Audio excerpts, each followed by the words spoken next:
দক্ষিণ এশিয়ার আকাশে এখন এক নতুন নাম ঘুরে বেড়াচ্ছে জে-10সি। চীনের তৈরি আধুনিক এই যুদ্ধবিমান হঠাৎ করেই হয়ে উঠেছে সবার আলোচনার কেন্দ্রবিন্দু। একসময়ে আকাশের রাজত্ব ছিল ভারত আর পাকিস্তানের হাতে। রাফায়েল বনাম F-16 এই প্রতিদ্বন্দ্বিতাই ছিল মূল আকর্ষণ, কিন্তু সম্প্রতি সেই হিসাব পাল্টে দিয়েছে এক নতুন প্রতিদ্বন্দ্বী জে-10সি ফাইটার জেট। সবকিছু শুরু পাকিস্তান ও ভারতের সংঘর্ষ দিয়ে। কাশ্মীরে বন্দুকধারীর হামলার পর ভারত অপারেশন সিঁদুর চালায়। পাল্টা জবাবে পাকিস্তান আকাশে ওড়ায় তাদের নতুন গর্ব চীনা জে-10সি, আর সেখানেই ঘটে যায় ঐতিহাসিক কাণ্ড। পাকিস্তান দাবি করে তাদের জে-10সি নাকি ভূপাতিত করেছে ভারতের 4টি রাফায়েল যুদ্ধবিমান। রয়টার্স ও আনাদোলু সংবাদ সংস্থা এই ঘটনার বিস্তারিত প্রকাশ করে। যদিও ভারত আনুষ্ঠানিকভাবে কিছু স্বীকার করেনি, তবুও তাদের সামরিক কর্মকর্তাদের বক্তব্যে ক্ষতির ইঙ্গিত মিলেছে। বিশ্বজুড়ে শুরু হয় তীব্র আলোচনা। রাফায়েলের মতো ব্যয়বহুল বিমান যদি হার মানে, তবে যুদ্ধবিমানের ভবিষ্যৎ কোন পথে? এই প্রশ্নের জবাবে জে-10সি সামনে আসে গেম চেঞ্জার হয়ে। কারণ এটি 4.5 প্রজন্মের ফাইটার জেট, কিন্তু দাম রাফায়েলের অর্ধেকেরও কম। একটি রাফায়েলের দাম যেখানে প্রায় $120 মিলিয়ন, সেখানে জে-10সি পাওয়া যায় 40 থেকে 60 মিলিয়নের মধ্যে। অর্থাৎ অল্প দামে আধুনিক প্রযুক্তি। এই সমীকরণই বদলে দিয়েছে প্রতিরক্ষা বাজারের ভারসাম্য। এর পেছনে বড় ভূমিকা রেখেছে একটি ক্ষেপণাস্ত্র PL-15। চীনের তৈরি এই মিসাইলের পাল্লা 200 কিলোমিটার পর্যন্ত, অর্থাৎ শত্রু বিমানের দেখা পাওয়ার আগেই আঘাত হানতে পারে এটি।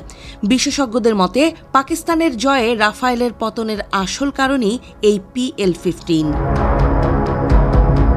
রয়্যাল ইউনাইটেড সার্ভিসেস ইনস্টিটিউটের বিশ্লেষক জাস্টিন ব্রঙ্ক বলেন, PL-15 স্পষ্টভাবে দীর্ঘ দূরত্বে অত্যন্ত কার্যকর।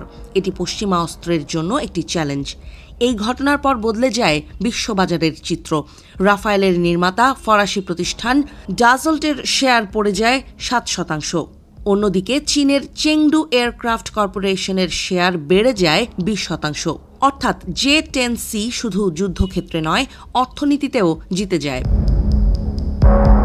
এবার আলোচনায় এসেছে বাংলাদেশ।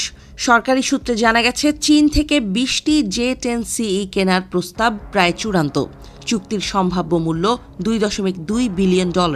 এই চুক্তি বাস্তবায়নে 11 সদস্যের কমিটির কাজ করছে। যদি এটি সম্পন্ন হয়, তাহলে বাংলাদেশের প্রতিরক্ষা সক্ষমতা নতুন এক উচ্চতায় পৌঁছাবে।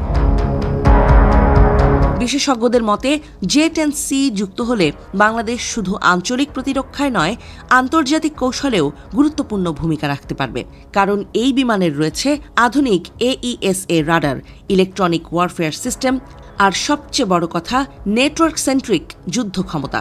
এটি শুধু আকাশে লড়াই করে না, পুরো যুদ্ধক্ষেত্রের তথ্য সংগ্রহ করে সমন্বয় করে। ফলে জে-10সি একাই একাধিক মিশনে অংশ নিতে পারে।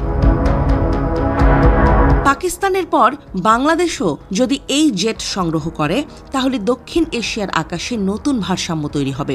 ভারতের রাফায়েলের সামনে দাঁড়াবে চীনের জে-10সি।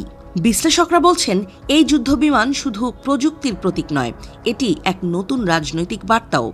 চীন, পাকিস্তান ও বাংলাদেশ, এই 3 দেশ এখন এক নতুন সামরিক নেটওয়ার্কে যুক্ত হতে পারে।